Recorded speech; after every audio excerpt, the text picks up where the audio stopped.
Shalom tout le monde, merci de nous avoir retrouvés de nouveau pour ce Beth Midrash virtuel où on enseigne la Torah en Yeshua depuis Israël. Et aujourd'hui, en rapport avec la paracha de la semaine qui était donc Béchalar, paracha Béchalar, je voudrais vous parler de la manne et qu'est-ce que c'est que la manne? Enfin, la manne, pas vraiment encore de la manne, mais de la parnassa. Qu'est-ce que c'est que sont les revenus? Et on veut vraiment essayer d'approfondir ce sujet pour essayer de nous donner un message d'encouragement avec tout ce qui se passe et de comprendre un petit peu certaines règles et certains principes spirituels pour faire fonctionner tout ça. Mais déjà, avant tout, j'annonce le 26e groupe de guérison Bezrat Hashem qui va démarrer le 8 février pour des sessions de 10 sessions, 10 dimanches de suite, des sessions de 1 h 30. Et je vous encourage vraiment à participer à ces groupes. C'est life-changing, ça change la vie. C'est une nouvelle façon de percevoir les choses, de parler de soi, de comprendre un petit peu où est-ce qu'on en est dans la vie.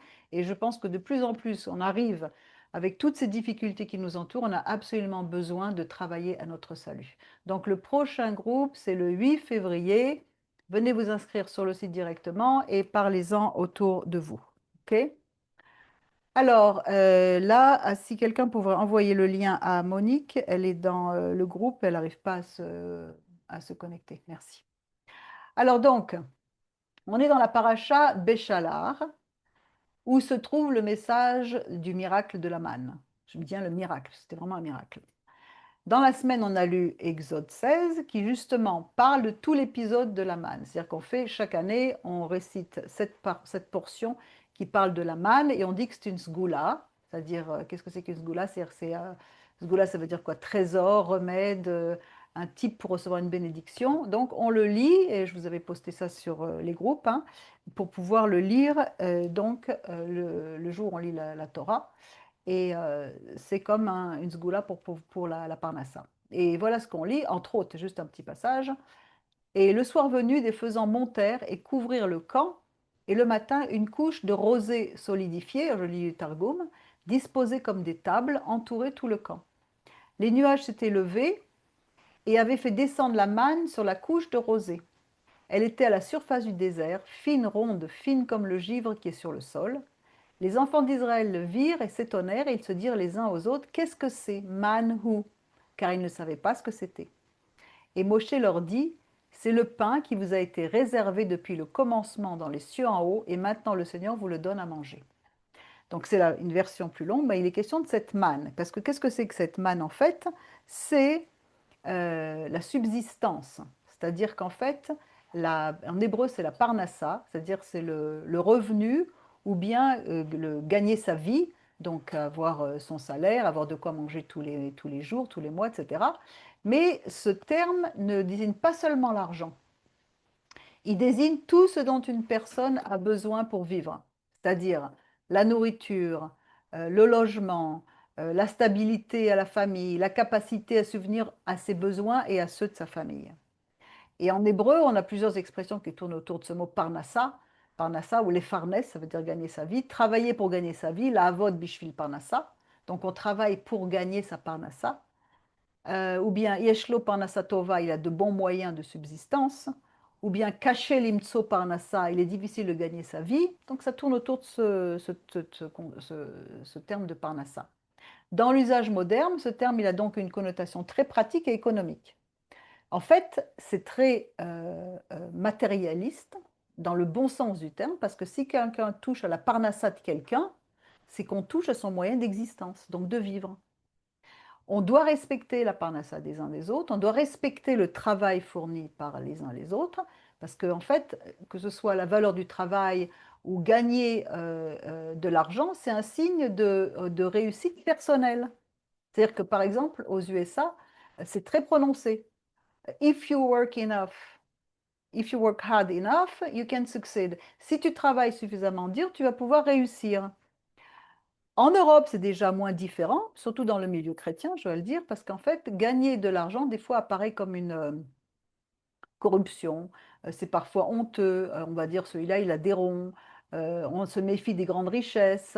On reste discret sur les moyens que l'on a. Demander combien est-ce qu'on gagne, ça, c'est indécent, par exemple, en France. C'est pas du tout la même mentalité ni la même approche. Et donc, Dans la mentalité anglo-saxonne, au contraire, quand quelqu'un gagne de l'argent, il va le dire parce que c'est une preuve qu'il réussit. Et puis, dans la mentalité européenne, il faudra être plus délicat parce que sinon, c'est mal vu, c'est pas bien vu. Donc, on voit que ce sont différentes approches. Ok. Maintenant, qu'est-ce que pense la tradition juive? On nous dit que la parnassa, en dehors de tout ce qu'on a vu qui était matériel, c'est en plus une dimension spirituelle. C'est-à-dire qu'en fait, la parnassa elle est souvent considérée comme étant le résultat à la fois des efforts humains et de la bénédiction divine. C'est-à-dire qu'il y a les deux facteurs. Et il existe de nombreuses prières pour la parnassa, pour demander une subsistance honnête, suffisante, digne, etc. Et l'idée courante, c'est que la parnassa, ça devrait venir ben nachat, c'est-à-dire avec une tranquillité d'esprit, c'est-à-dire sans un stress constant. La manière dont on gagne notre parnassa est considérée tout aussi importante que le montant que l'on gagne. Une personne, il est dit qu'une personne doit prier pour sa subsistance. C'est ce que dit le verset dans le Birkat Amazon, il dit « Ouvre tes mains et rassasie tout vivant à volonté ». Abraham, Yitzhak, Yaakov, les Kohen Gadol et d'autres étaient très riches parce que c'était un signe de bénédiction divine. Ils étaient riches pour certaines raisons en fonction de leurs besoins et en fonction de ce qu'ils devaient transmettre, en fonction de leur appel, en fonction de tout ça. Un Kohen Gadol, par exemple, il devait être très riche, comme ça il n'avait pas à se soucier de sa parnassa et il pouvait entrer dans le temple et faire le service complètement. Par exemple, il est dit que lorsqu'on vient en Israël, il est dit qu'il ne faut pas qu'on quitte la terre d'Israël. Pourquoi? Parce que quand on quitte la terre d'Israël, c'est comme si on redescend spirituellement. Hein, quand on va en Israël, on fait l'Aliyah, on monte, et quand on sort d'Israël, on descend, on fait une Yerida. Mais il y a deux cas où quelqu'un qui réside en Israël, selon la Laha, il peut sortir d'Israël. C'est quand il doit trouver une épouse ou subvenir à ses besoins, c'est-à-dire trouver un travail. Donc, on comprend plus pour une épouse, admettons, et pourquoi le travail? Il vient du travail ici aussi. Pourquoi? Justement parce qu'on comprend qu'en fait, le travail, c'est sacré. En d'autres termes, gagner sa vie, c'est une chose très importante au point de pouvoir sortir d'Eretz Israël. Mais il est également écrit, s'il n'y a pas de farine, c'est-à-dire de travail, produit de la farine, il n'y a pas de Torah. Et s'il n'y a pas de Torah, il n'y a pas de farine. C'est-à-dire qu'on a les deux aspects, on doit et travailler et on doit étudier. On doit étudier et on doit travailler. Ce qui explique un petit peu ce qui se passe aussi en Israël avec certains courants religieux à qui on reproche de ne pas travailler mais que faire que d'étudier ou de ne pas faire l'armée, etc. Il y a plein d'aspects à tout ça parce qu'également d'étudier tout le temps, c'est également la façon de mener une armée spirituelle derrière l'armée physique. Mais bon, dans tous les cas, il faut faire gamme, vegam, comme on dit, c'est faire les deux. C'est-à-dire qu'une personne doit s'occuper de sa subsistance pour ne pas mourir de faim.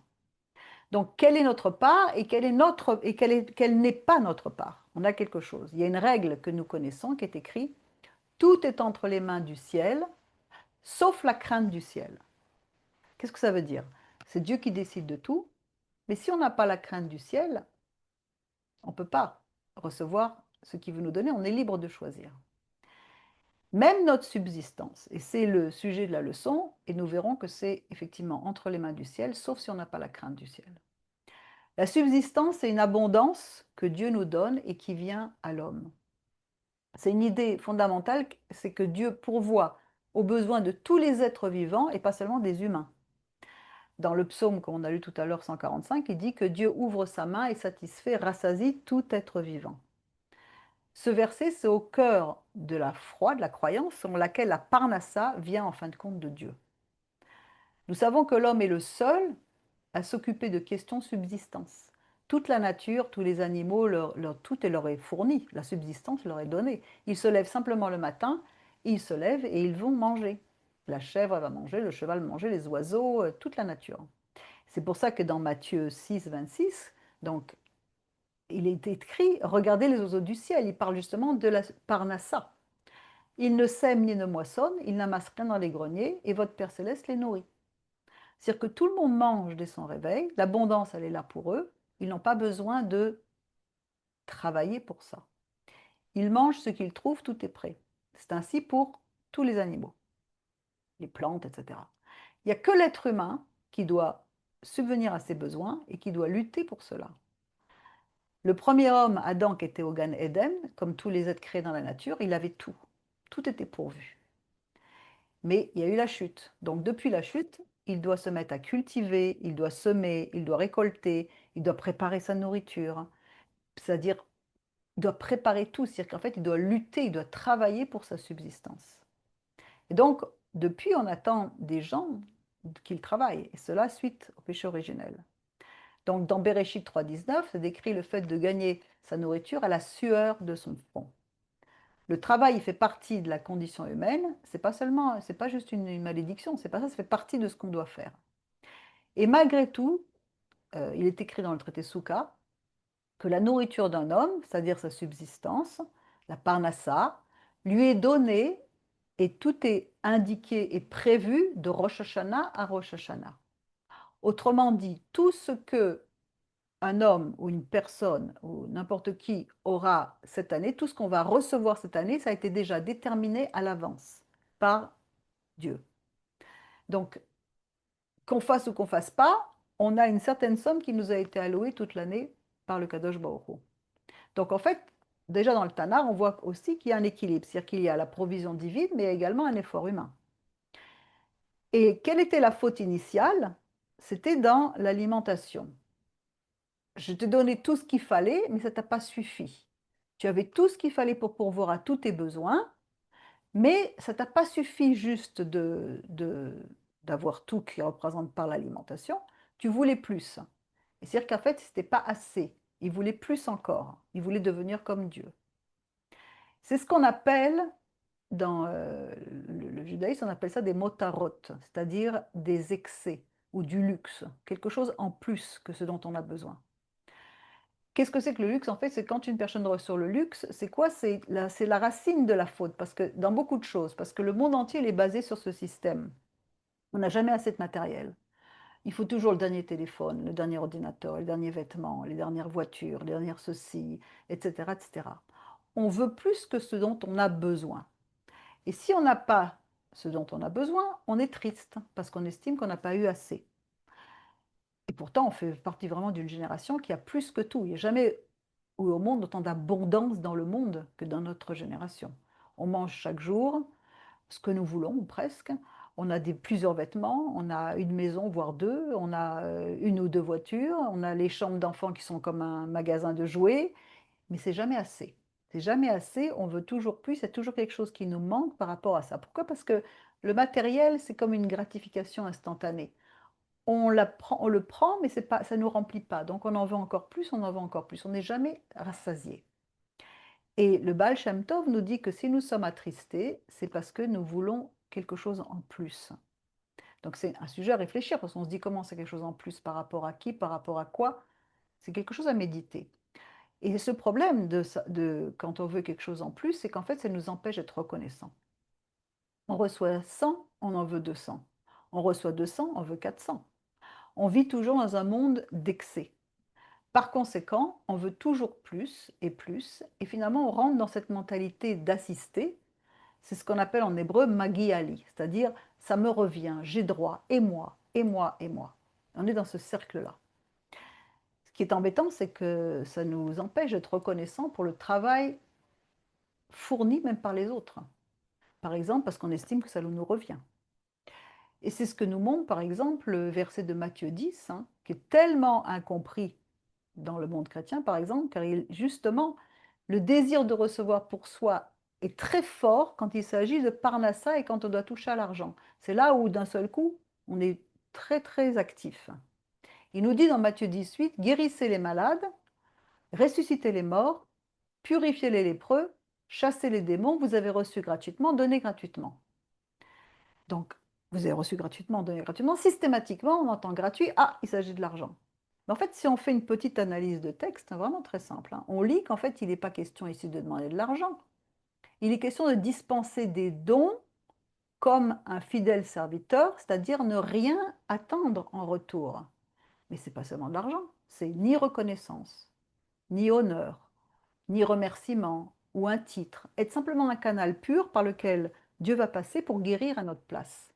Parce que c'est Dieu qui guérit à notre place. C'est Dieu qui guérit, c'est Dieu qui purifie les lépreux, c'est Dieu qui chasse les démons, c'est pas nous. Nous, on n'est qu'un canal. On utilise notre canal. Si on utilise notre canal en cherchant à gagner quelque chose pour nous, c'est plus gratuit. Parce qu'on va essayer de chercher ou alors de l'honneur, ou un remerciement, une reconnaissance, quelque chose, c'est plus gratuit. Donc il nous dit, donnez gratuitement, vous avez reçu gratuitement ce don, c'est moi qui passe à travers vous, donnez gratuitement. Et donc, pour faire ce travail-là, et souvent, on s'aperçoit que nos motivations ne sont pas toujours 100% pures. On attend toujours quelque chose en retour, au moins d'être reconnu. Et ensuite, si on continue la suite du verset, il nous dit, ne prenez ni or, ni argent, ni monnaie, alors là, il est question d'argent, ni sac pour le voyage, ni de tunique, ni souliers, ni bâton, car l'ouvrier mérite sa nourriture, sa parnassa. Cela contredit complètement la fausse conception qu'il faut donner gratuitement. Parce qu'en fait, le serviteur est appelé à ne pas prendre d'argent pour justement pour en recevoir. Il va recevoir. Au contraire, il doit recevoir parce qu'il travaille. Mais il ne l'attend pas comme un dû. Vous voyez, c'est complètement contradictoire. On a tout mélangé. C'est je suis un canal pour toi, Seigneur, utilise-moi et tu pourvoiras. Mais je ne vais pas prendre parce que de toute façon, mes besoins vont être pourvus parce que ma parnassa, elle doit être là. Je dois bien manger. Je dois bien gagner quelque chose pour manger. Il faut bien que je mange. Donc, cette parnassa, elle va venir naturellement car tout le monde devrait être éduqué dans le respect du travail d'autrui et ne pas exiger, réclamer, sous couvert que l'évangile ou autre chose d'ailleurs soit gratuit. Par conséquent, on devrait tous être dans le recevoir pour pouvoir donner. On devrait tous donner et recevoir. Mais souvent, on est dans le recevoir sans le don. C'est ce qui se passe régulièrement. Alors, bien entendu, il y a plein d'abus partout, on est tout à fait d'accord avec ça, l'évangile de prospérité, le ceci, les dîmes à outrance, on est tout à fait d'accord avec ça. Mais il n'empêche que le principe, il est là. Fais ton travail, entre dans la joie de ton maître, bon et fidèle serviteur, gratuitement, par les dons que je mets en toi pour pouvoir aider les autres. Mais de notre côté, ne t'occupe pas de ce que tu vas manger ou pour boire, parce que de toute façon, les autres vont être là pour t'aider aussi. On est tous là pour s'aider les uns les autres. Il n'y a pas un qui fait et l'autre qui ne fait pas. Korah, par exemple, il voulait plus que ce qu'il avait, alors qu'il était très très riche, Korah. On disait même jusqu'à aujourd'hui riche comme Kohar. Mais et c'était pas assez. Il voulait encore autre chose. Ce désir de recevoir que l'on a, qui fait qu'on voudrait toujours avoir plus et rien payer. Il cherchait quelque chose de superflu. Et le Zohar nous dit, apprenons une leçon importante de Kohar. Le Zohar dit que quiconque poursuit ce qui ne lui appartient pas ne l'obtiendra pas, et que même ce qui lui appartient lui sera enlevé. Alors il nous donne une parabole. Il dit, le chameau voulait des cornes. Il avait vu le bœuf avec des belles cornes, il dit mais moi aussi, moi aussi, moi aussi, je veux des cornes. C'est pas qu'il n'ait pas des cornes, mais il n'avait pas besoin de cornes. Un chameau n'a pas besoin de cornes. Alors qu'est-ce qu'on a fait? On lui a coupé les oreilles. En d'autres termes, celui qui poursuit ce qui ne lui appartient pas se le voit retiré, il n'obtient pas ce qu'il poursuit et on lui prend également ce qu'il a déjà. Il ne reste même plus de place pour se tenir debout dans le monde et c'est le minimum dont un homme a besoin. Maintenant, il faut se soucier aussi, non pas de combien on va gagner, c'est-à-dire du chiffre d'affaires, mais de combien d'argent va entrer et sortir. Mais non, on doit voir comment, on doit vérifier comment est-ce qu'on va pouvoir profiter de l'argent qui rentre. Si cet argent, qu'il soit beaucoup ou pas beaucoup, s'il va être béni, si le travail va porter des fruits et si ça va être assez pour pourvoir à nos besoins. Parce qu'on peut très bien gagner beaucoup d'argent et tout dépenser dans le mois, ou avoir des dettes, ou avoir des impromptus, des choses comme ça. Ce qui veut dire que la parnassa, elle n'est pas bénie. Et quand est-ce que ça a commencé? Encore une fois, la racine de tout, c'est d'avoir besoin de superflu, d'avoir des choses dont on n'a pas besoin mais qu'on veut avoir. Ainsi, par exemple, au Gan Eden, ils avaient tout, mais ce n'était pas assez, ils voulaient autre chose. L'abondance coulait sans effort, mais ils voulaient avoir quelque chose qu'ils pensaient ne pas avoir. Et ça peut être dans tous les domaines, hein. Ce n'est pas juste au niveau financier. Donc, d'ailleurs, entre parenthèses, qu'est-ce que c'est que le Gan Eden, le paradis? Beaucoup, on ne le comprend pas, c'est qu'en fait, on s'est fait des fausses idées là-dessus, parce que comme si c'était un autre monde dans le ciel ou quelque chose, mais pas du tout. Ce n'est pas un lieu physique, mais c'est une réalité spirituelle. C'est-à-dire qu'en fait, une personne qui atteint un certain niveau et qui a terminé son parcours, hein, son tikkun, elle rentre au paradis. C'est-à-dire que quoi? Le paradis signifie une connexion directe avec le Créateur du monde sans aucune barrière. À partir du moment où on a cette connexion avec lui, la réalité du Créateur nous apparaît sans aucun problème. C'était Adam qui parlait avec Hachem au frais du soir. C'est une histoire de degré de foi. C'est pour cela que la parole nous dit, sans la foi, il est impossible d'être agréable à Dieu, car il faut que celui qui approche de Dieu croit que Dieu existe et qu'il est le rémunérateur de ceux qui le cherchent. Autrement dit, la connexion qu'on peut avoir avec Dieu va nous donner la certitude que tous nos besoins vont être pourvus, comme pour les animaux. Et donc, il existe une méthode qui permet de percevoir le Créateur, c'est la foi. C'est-à-dire qu'en fait, le terme foi, encore une fois, il est mal compris, parce qu'on l'associe avec, habituellement à l'idée d'avancer dans l'obscurité sans voir ni éprouver la présence du Créateur, juste par la foi intellectuelle. C'est pas ça. C'est le contraire. Selon la Kabbale, la lumière du Créateur qui remplit l'être humain, c'est la lumière de la relation avec lui, c'est la sensation de l'union, or chassadim, qui correspond à ce qu'on appelle la lumière de la foi, ou simplement la foi elle-même. C'est une certitude d'être connecté avec Dieu, d'être avec lui.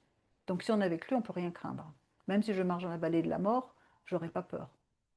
La foi, en tant que la lumière du Créateur, elle procure à l'homme le sentiment d'être relié à l'éternité, c'est-à-dire de percevoir sa présence, d'établir une communication claire et complète. C'est la plus grande source de plaisir, c'est d'expérimenter la présence du Seigneur.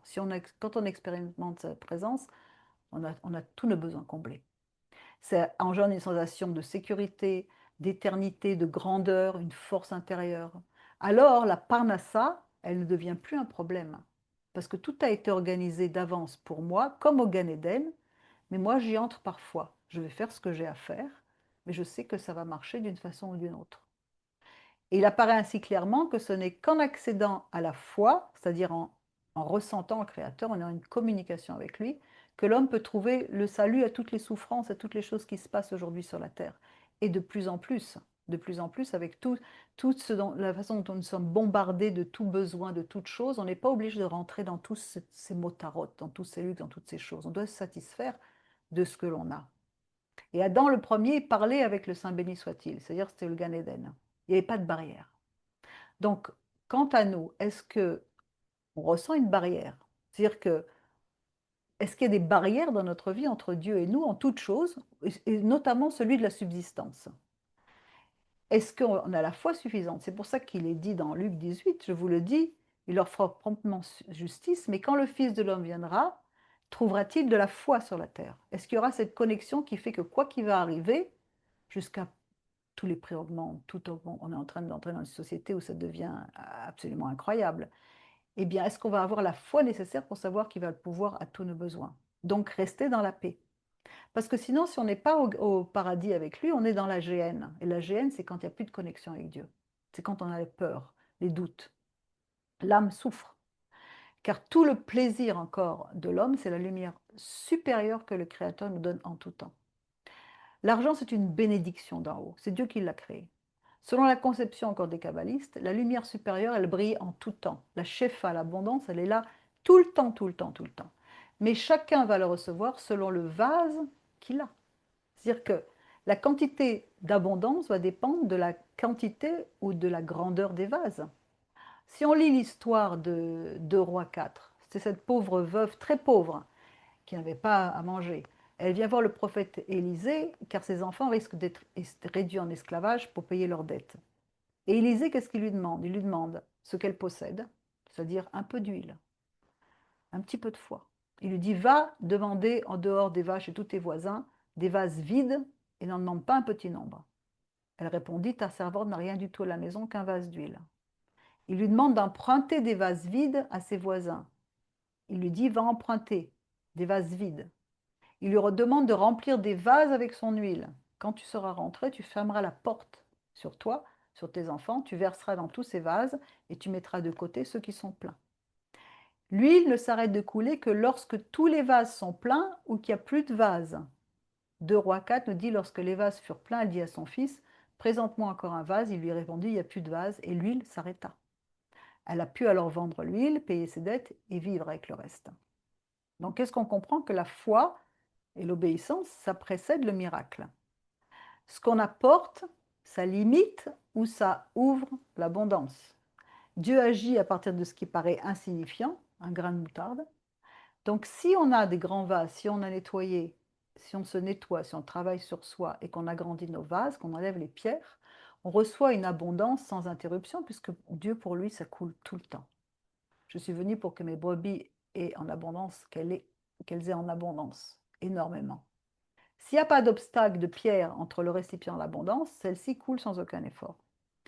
Et le Bala Soulam, il appelle ça les canaux naturels de chaque âme, dans lesquels cette lumière, elle coule selon la capacité de la réception de l'âme.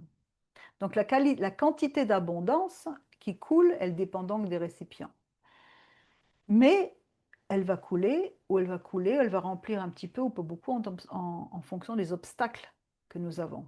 Donc tous les obstacles, si nous créons des obstacles entre nous et l'abondance, le cœur crée un obstacle, on peut recevoir la shefa, on ne peut pas recevoir ni la shefa, ni en argent, ni en rien du tout. On va avoir des blocages sans arrêt dans plein de domaines. Donc ces obstacles, c'est appelé des clipotes, c'est-à-dire des mauvaises écorces qui donnent du pouvoir à quelque chose d'autre que le Saint béni soit-il, comme le premier homme, il a donné au serpent. Il a voulu plus, il ne s'est pas contenté de ce qu'il avait. Donc ça a créé une séparation avec le Créateur. Donc un manque de communication, donc automatiquement des peurs, des doutes, etc. Si on dit je veux recevoir sans rien donner, donc à ce moment-là, c'est l'opposé de la parole également, puisque si on veut recevoir, on est obligé de donner. Pourquoi? Parce qu'on est pour avoir la même communication avec Dieu, on est obligé d'avoir sa même nature. Or, la nature divine, c'est de donner. Si on ne fait que recevoir, on ferme les robinets, puisque ça ne coule pas. Comme il est dit dans Matthieu 6, quand tu fais l'aumône, la tzedaka, que ta main gauche, qui est la restreinte, ne sache pas ce que fait ta droite, qui est la miséricorde, afin que ton aumône se fasse en secret, et ton Père qui voit dans le secret te le rendra. Il ne faut pas restreindre. La droite, c'est le cœur miséricordieux, je veux donner. La gauche, c'est ce qui restreint, je ne veux pas donner. Donc là, il nous dit de devenir comme lui, c'est ça, devenir saint, c'est être comme lui. Si on revient à l'histoire de la veuve, l'huile, c'est la shémen, c'est l'huile, ça symbolise également la lumière divine, c'est-à-dire qui est intérieure, on appelle or nimi, la lumière intérieure. Ça symbolise également la sagesse cachée, qui est liée à Chorma, qui est liée à la sagesse. C'est l'abondance spirituelle qui se voit, qui ne se voit pas, mais qui nourrit tout.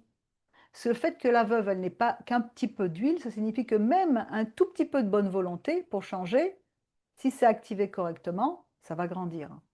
Les vases vides, ce sont les vases, sont les réceptacles humains, bien entendu, c'est le cœur, l'intention de faire, la capacité à recevoir, tout ça se fait partie des motivations.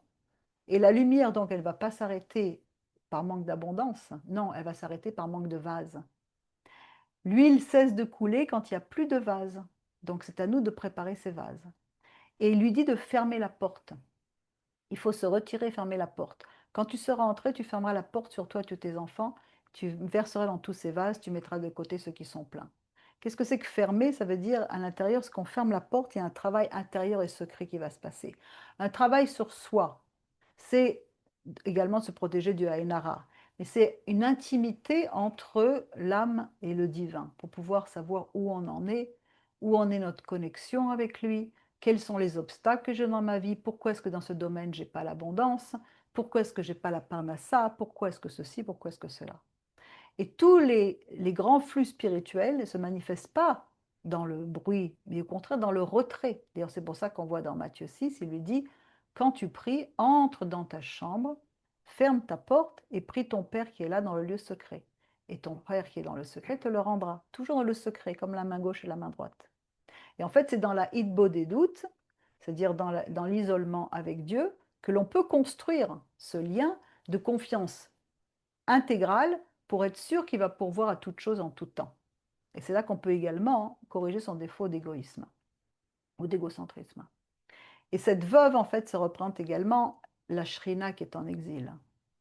C'est également l'âme qui est privée de soutien spirituel, et c'est l'état de manque. Et c'est l'état de manque qui fait que, hop, on ferme la main, parce qu'on a peur de manquer.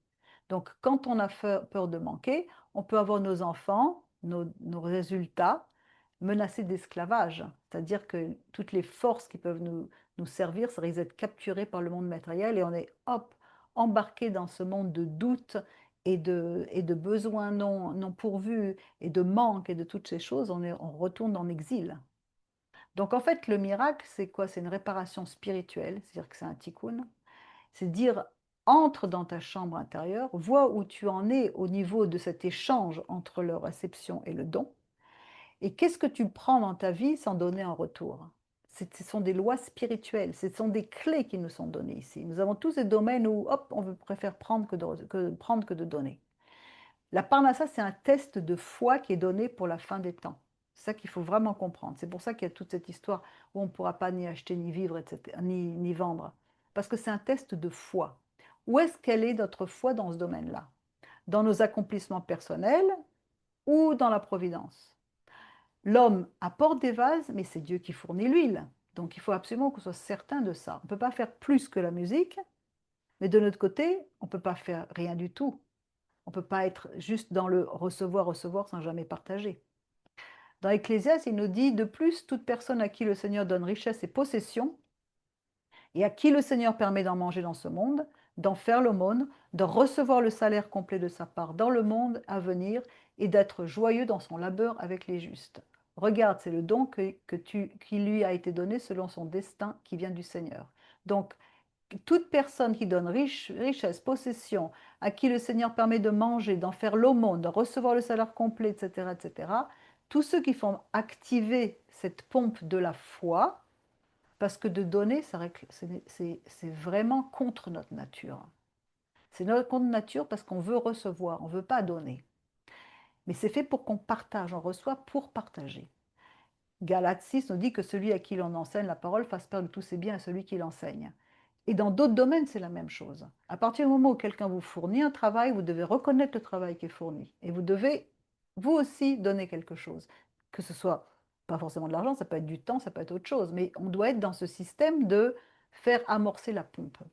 Et c'est comme ça que l'argent, ça devient un bon signe. Ce n'est pas un mauvais signe du tout. C'est une bénédiction et elle doit l'être pour tous. On ne prend rien sans donner autour de nous, sinon on réduit notre capacité à recevoir plus de sa part. Donc si on a des problèmes de parnassa, c'est peut-être parce qu'on ne donne pas. La bénédiction, elle ne dépend pas de ce que l'on possède, mais de ce qu'on est capable de recevoir. Et d'un point de vue linguistique, kesef, l'argent dans la Bible, ça veut dire le métal, l'argent et même la monnaie aujourd'hui, mais ça vient également, ça partage la même consonance que kisufim, qui veut dire une nostalgie, un désir, une aspiration. Et du point de vue du Midrash, en fait, ça véhicule vraiment une idée forte parce qu'en fait, l'argent, ça représente du désir, la volonté, une aspiration à avoir quelque chose. Les gens ne veulent pas de l'argent en tant que métal, hein, mais ce que ça leur permet d'obtenir. La sécurité, liberté, du respect, l'accomplissement des rêves, etc. C'est pour ça qu'on dit que l'argent égale désir ardent. Et pourquoi est-ce que l'argent, ça nous préoccupe tant? C'est parce que justement, c'est un désir. On veut toutes ces choses-là. On veut même l'avenir pour nos enfants, on veut la tranquillité d'esprit, on veut toutes ces choses. Donc en fait, l'argent, c'est un moyen, mais ce sont les aspirations qui en sont le moteur. Si les désirs ne sont pas définis, l'argent ne va jamais suffire. On dit qu'une personne meurt avant d'avoir accompli la moitié de ses désirs. Si les désirs sont uniquement matériels, on va rester insatisfait. Si les désirs sont spirituels, éthiques, alors à ce moment-là, l'argent va trouver sa place. Comme le Kohen Gadol, grand sacrificateur, qui devait être riche, mais il s'en fichait de sa richesse. C'est juste pour au moins qu'il ait la tranquillité d'esprit pour pouvoir faire tout le travail de l'Éternel. Ce n'est pas l'argent qui corrompt, mais ce sont les désirs qui n'ont pas de limite. C'est la sangsue qui dit jamais assez, donne, donne. Elle veut toujours plus que ce qu'il faut donner, que ce qu'il faut avoir. Et donc celui qui examine ses désirs, il peut contrôler son argent. Celui qui ne le fait pas, il est contrôlé par son argent. L'argent révèle ce que nous désirons être. Qu'est-ce que nous dit Pirkei Avot? Qui est riche? Celui qui se réjouit de son sort. Asamar Bechalko. C'est-à-dire que ce que tu as reçu, c'est ce dont tu as besoin. Il est écrit que l'homme ne vit pas seulement de pain. C'est-à-dire qu'on n'a pas juste besoin de pain, on a besoin de plein de choses. On n'a pas besoin de besoin matériel uniquement, on a besoin de l'argent pour l'obtenir, mais L'homme vit de ce qu'il désire vraiment. Qu'est-ce qu'on désire vraiment? Parce qu'on n'a pas seulement faim de pain, on devrait avoir faim de sens dans la vie, d'appartenance, de valeur, d'être proche de l'éternel. C'est surtout ça. Donc en fait, l'argent qui n'est pas lié au désir de l'esprit, il rassasie le corps, mais il laisse l'âme affamée. Et si nos désirs sont tournés vers la connexion avec Hachem, par la foi et la confiance, alors même un peu d'argent, ça suffit. Pourquoi? Parce que la façon dont cet argent va être béni, c'est Dieu qui le fait. Si on peut très bien avoir beaucoup d'argent, mais pas des bonnes motivations, et se retrouver avec la rouille qui ronge. Vous commencez le verset, la rouille et la teigne qui ronge. Ou alors on peut se retrouver avec un petit peu d'argent, mais avoir tous nos besoins comblés. Pourquoi? Parce que la priorité, elle est connexion avec l'Éternel. Mon aspiration à avoir de l'argent, c'est pour me connecter avec toi. Mais comme le dit encore Pirkei Avot, qui multiplie ses biens, multiplie ses soucis. Ce ne sont pas les biens qui multiplient les soucis, mais surtout les désirs insatiables. Dans Jacques, il est dit, d'où viennent les luttes et d'où viennent les querelles parmi vous?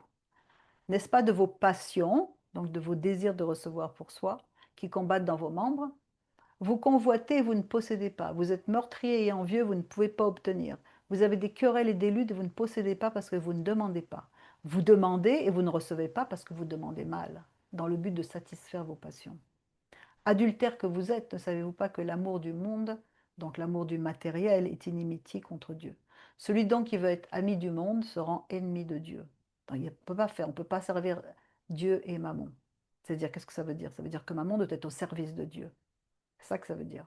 Ça ne veut pas dire que c'est mal l'argent.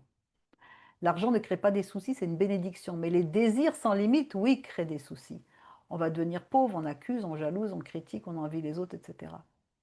Donc en fait, pour résumer un petit peu ça, on peut dire que la Torah et les sages, ils n'ont jamais lutté contre l'argent, mais contre les mauvais désirs qui ont perdu leur sens, qui ont perverti le sens de la bénédiction. L'argent ne profite pas, elle n'est pas bénie. Lorsque les désirs sont orientés, l'argent est une bénédiction. Et elle est bénie. Lorsqu'ils ne le sont pas, ça devient un fardeau et un souci. Et moins on donne, moins on reçoit, car c'est le don qui élargit notre vase. Il faut bien comprendre ça. C'est que, pourquoi est-ce que le don élargit notre vase? Parce que nous sommes comme Dieu dans ce domaine-là. Si lui donne et que nous nous donnons, à ce moment-là, notre vase s'élargit. Et donc on peut recevoir encore plus. Et ça va pourvoir à nos besoins et bénir les autres. C'est d'autant plus d'actualité ce sujet parce que nos ressources financières, pour la plupart d'entre nous, commencent à être de plus en plus limitées avec cette ébauche de gouvernement mondial qui veut prendre tout à tout le monde. Donc c'est justement à ce moment-là qu'il faut lutter et avoir une connexion avec Dieu qui va nous donner cette assurance que de toute façon, il va pourvoir. Pas être dans notre tête, dans les soucis financiers où on n'a pas. Même si la situation, elle paraît catastrophique. Il faut surmonter tout ça. Regardez, même Élie a été ravitaillé par les corbeaux avec de l'eau. Donc, en fait, c'est ce à quoi la parole nous dit encore quand il est dit que quand le Fils de l'homme viendra-t-il, trouvera-t-il de la foi? Pourquoi? Parce que les derniers temps sont marqués particulièrement pour cette manque d'abondance, ces problèmes financiers, les prix qui augmentent partout, le moins de ressources, etc., etc. Et donc, nos ressources financières, c'est ce qui est touché. Pourquoi? Parce que c'est notre parnassa. La parnassa, c'est ce qui nous permet de manger. Donc, automatiquement, c'est notre besoin essentiel. Donc, quand on touche au porte-monnaie, c'est là que se trouve notre épreuve.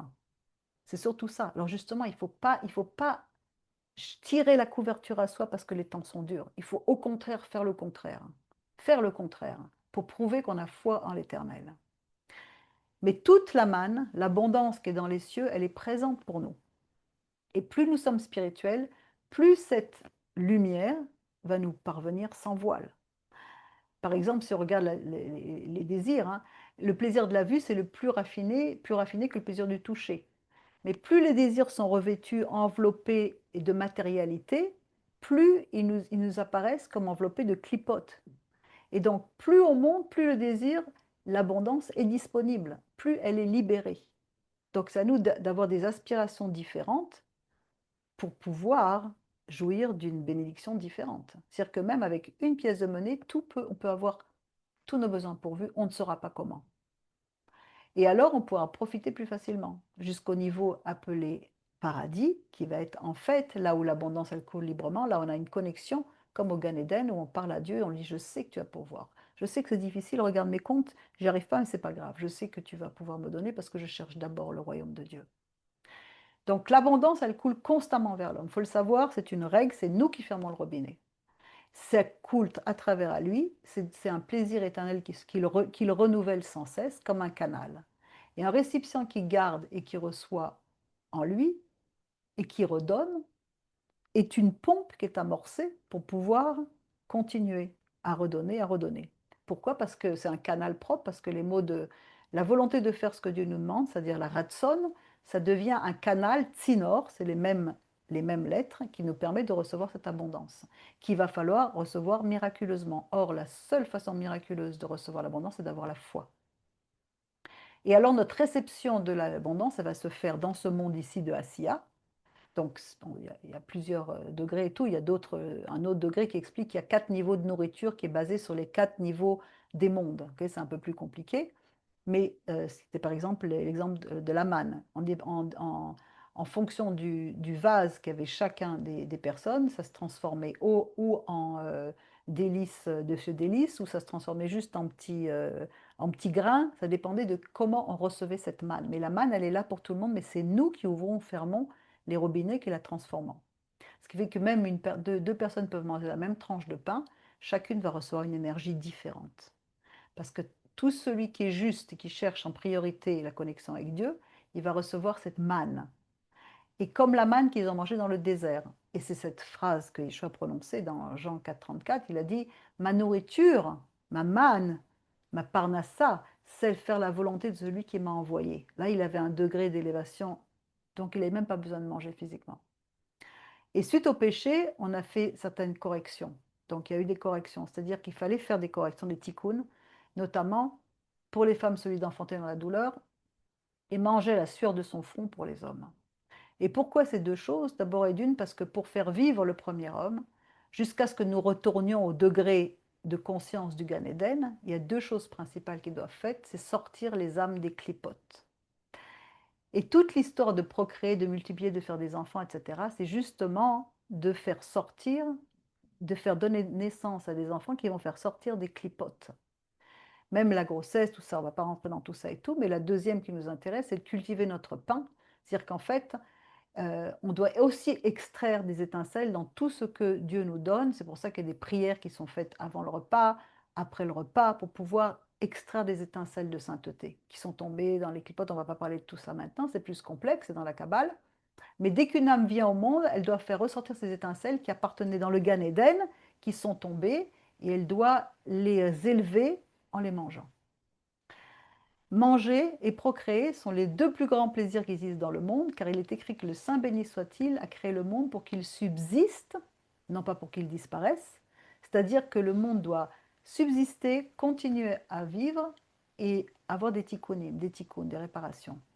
Tout a commencé par la transgression de manger. On rectifie maintenant en mangeant à la sueur de notre front. Donc, la souffrance et la sueur pour gagner sa vie, qu'est-ce que c'est que la souffrance et la sueur? C'est que ce sont les déchets, les clipotes qui sortent physiquement. Celui qui en a souffert dans la chair en a fini avec le péché. Et quand on transpire, on fait élever les toxines. Et bien au niveau spirituel, c'est exactement pareil. On est pur, ses motivations, on rend grâce à Dieu, on redonne, on enlève toutes ces choses-là. Et qu'est-ce qui génère une bonne parnassa qui va être bénie, dans le sens qu'on va avoir assez, non pas au niveau quantité, mais qu'on ait assez pour pouvoir vivre tous les jours? C'est la prière de remerciement, entre autres, du Birkat Amazon. Deutéronome 8, 10, et c'est complètement ignoré dans le monde chrétien parce qu'on vous a appris juste à prier en remerciant avant comme Jésus le faisait. Mais c'est pas ça. Il faisait avant parce sur le décret des rabbiniques, donc il respectait les rabbins, il le faisait. Mais également la Torah nous ordonne de le faire après le repas. Et bien entendu qu'il le faisait après le repas, surtout quand on a mangé du pain. Lorsque tu mangeras et te rassasieras, tu béniras l'Éternel ton Dieu pour le bon pays qu'il t'a donné. La paix dans le foyer, c'est la deuxième fois. Le bonheur de l'épouse qui est le cœur du foyer. Comme il est dit, et vous les hommes, restez avec elle dans la sagesse, car la femme est un être fragile, accordez-lui du respect, car elle aussi, elle a la part dans l'héritage de la vie, de peur qu'elle ne soit exclue de vos prières, ou bien que vos prières ne soient pas exaucées. Et ensuite, la dîme et les offrandes. Hachem nous donne toujours 10% minimum en plus, afin que l'on puisse redonner pour faire marcher la pompe de la foi. Allez voir la vidéo sur la dîme qu'on a fait sur YouTube. Si on ne donne pas, il ne faut pas s'étonner que la source tarisse, c'est tout à fait normal qu'elle tarisse. C'est normal, on peut pas être émuler la nature de Dieu si on n'est pas comme lui. Pour pouvoir être dans l'abondance et avoir notre canal aligné sur le sien, il faut faire toutes ces choses, il faut être reconnaissant, il faut travailler et il faut donner, parce qu'on reçoit gratuitement. Pas pour prendre, pas pour tout garder. Donc si on ne donne pas à celui qui nous prodigue ses dons, nous nous appauvrissons, c'est une loi spirituelle. Donc pour terminer, par conséquent, corriger son moyen de vivre, Parnassa, c'est corriger sa foi, c'est une épreuve de foi. Deutéronome 8, 16, il nous dit, il t'a nourri de la manne dans le désert, la manne que tes pères n'ont pas connue afin de t'affliger, afin de t'éprouver pour te faire du bien à la fin. Afin de t'éprouver, c'est un test. Et Deutéronome 8, 17, garde-toi de dire en ton cœur, c'est par ma force et la puissance de ma main que j'ai acquis ces biens. C'est-à-dire que c'est, on a de la farine, on a de la Torah, on a de la Torah, on a de la farine. Et on est dans le don. Et on a agrandi notre vase. Et on enlève les pierres de notre cœur. Tout ceci, c'est ce qui nous apporte l'abondance. Et il est écrit donc pour t'éprouver, notamment dans la question de la subsistance de la parnassa. C'est là-dessus qu'on est terriblement éprouvé. C'est dans le désert qu'est descendue la manne, là où il n'y avait rien. Elle descendait du ciel tous les jours pendant 40 ans, jusqu'à ce qu'ils arrivent en terre d'Israël, où là, ils ont commencé à eux à travailler. Il y avait un pot par personne, pas plus, pas d'excès. Il y avait des méchants parmi les torts d'Israël qui ont voulu en prendre plus. Ça a provoqué une colère et ça a fait venir des vers. Donc, tu t'inquiètes pour ton gagne-pain. Pourquoi est-ce que tu prends un autre pot? Peut-être que demain, il n'y en aura pas pour demain. Peut-être qu'il faut que je fasse attention. Je vais peut-être faire ceci, je vais peut-être faire cela. Le doute, etc. et tout, hop, on se déconnecte. Et donc, l'abondance, on la coupe. C'est nous qui la coupons. Mais demain, il n'y en aura pas parce qu'il va y avoir des vers dedans. Tu ne profiteras pas de cette manne, tu ne pourras pas subsister sans moi, dit le Seigneur. Mais sans moi, ça veut dire avoir une connexion avec lui. C'est-à-dire qu'en fait, être sûr que notre moyen de subsistance ne prenne pas la place de Dieu. Sinon, on sert maman dans ce cas-là. Et qu'est-ce qui se passe? On n'est pas aligné au canal. Alors, il faut travailler, remercier, donner, jouir des bénédictions. Il est là pour pourvoir à tous nos besoins, mais en fonction de ce que l'on a besoin, pas en fonction de ce que l'on voudrait avoir plus. Mais il faut partager, il faut donner, il faut être comme Dieu, parce que l'essence première du Kadosh Baruch Hu, c'est le don. Alors maintenant, si vous avez des peurs, des doutes, des craintes, des problèmes, des angoisses, tout ça, ce sont des pierres qu'il y a dans le cœur et que Dieu veut retirer parce que qu'est-ce qu'il veut faire? Il veut absolument nous donner le message de faites-moi confiance. Donc pour lui faire confiance, il faut qu'on ait notre vase. Alors, de nouveau, je vous invite au prochain groupe de guérison le 8 février, ce sera tous les dimanches. On travaille à toutes ces choses et on donne une nouvelle façon de penser pour pouvoir être capable d'agrandir notre vase et de recevoir cette bénédiction. On en a besoin pour cette fin des temps. N'hésitez pas, ce sont des outils extraordinaires que Dieu nous a donnés pour cette fin des temps. On a besoin du Zohar, on a besoin de la Kabbale, on a besoin de la dimension énorme du Messie, mais de cette dimension-là. On a besoin de toutes ces choses pour pouvoir nettoyer notre cœur, nous mettre en alignement avec sa parole pour pouvoir être dans l'abondance, être ravitaillés aux jours mauvais. Merci beaucoup de votre écoute et puis soyez tous bénis et ayez tous une très bonne parnassa. À très bientôt.